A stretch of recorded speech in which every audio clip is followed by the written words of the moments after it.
വിധിയിൽ നിന്ന് രക്ഷിക്കാൻ ശ്രമിച്ചവൻ തന്നെ വിധിയുടെ ദൂതനായി മാറിയ കഥ. മഞ്ഞിൻ പുതപ്പണിഞ്ഞ കൈലാസം, ദേവന്മാരുടെ ഭൂമി, മഹാദേവൻ വസിക്കുന്ന പുണ്യഗിരി. ഒരു ദിവസം ശ്രീ മഹാവിഷ്ണു ഭഗവാൻ തന്റെ വാഹനമായ ഗരുഡനിലേറി മഹാദേവനെ സന്ദർശിക്കാൻ കൈലാസത്തിലേക്ക് എഴുന്നള്ളി. ഭഗവാൻ അകത്തേക്ക് നടന്നു. ഗരുഡൻ പുറത്ത് കാവൽ നിന്നു. കൈലാസത്തിന്റെ ദിവ്യമായ ഉദ്യാനത്തിലൂടെ നടക്കുകയായിരുന്നു ഗരുഡൻ.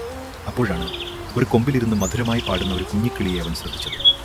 ചിറകുകളിൽ മഴവില്ലിന്റെ നിറങ്ങൾ, കണ്ണുകളിൽ നിഷ്കളങ്കതയുടെ തിളക്കം. ലോകത്തിലെ ഒരു ആപത്തും അറിയാത്ത ഒരു പാവം കുഞ്ഞുജീവൻ. അപ്പോഴാണ് ആ നിഴൽ വീണത്.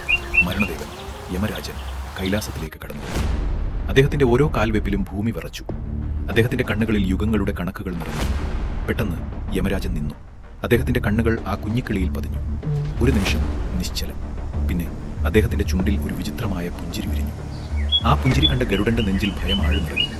ആ നോട്ടത്തിന്റെ അർത്ഥം മരണം മാത്രമാണെന്ന് ഗരുഡൻ ധരിച്ചു. ഒരു നിമിഷം പോലും പാഴാക്കിയില്ല. ഗരുഡൻ ആ കുഞ്ഞിക്കിളിയെ തന്റെ കരങ്ങളിൽ ഒതുക്കിപ്പിടിച്ചു.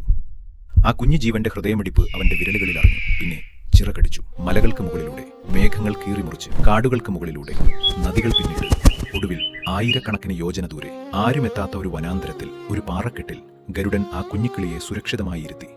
ഇവിടെ നിനക്കൊന്നും സംഭവിക്കില്ല, ഗരുഡൻ തിരികെ പറഞ്ഞു, ഹൃദയത്തിൽ ഒരു വിജയിയുടെ അഭിമാനവുമായി. കൈലാസത്തിൽ തിരികെ എത്തിയ ഗരുഡൻ യമരാജന്റെ മുൻപിൽ നെഞ്ചു വിരിച്ചു നിന്നു. യമരാജ, അങ്ങ് എന്തിനാണ് ആ കുഞ്ഞിക്കിളിയെ അങ്ങനെ നോക്കിയത്? ഞാനതിനെ രക്ഷിച്ചു. അങ്ങേക്കിനി അതിനെ കണ്ടെത്താൻ കഴിയില്ല. യമരാജൻ മൗനമായി നിന്നു.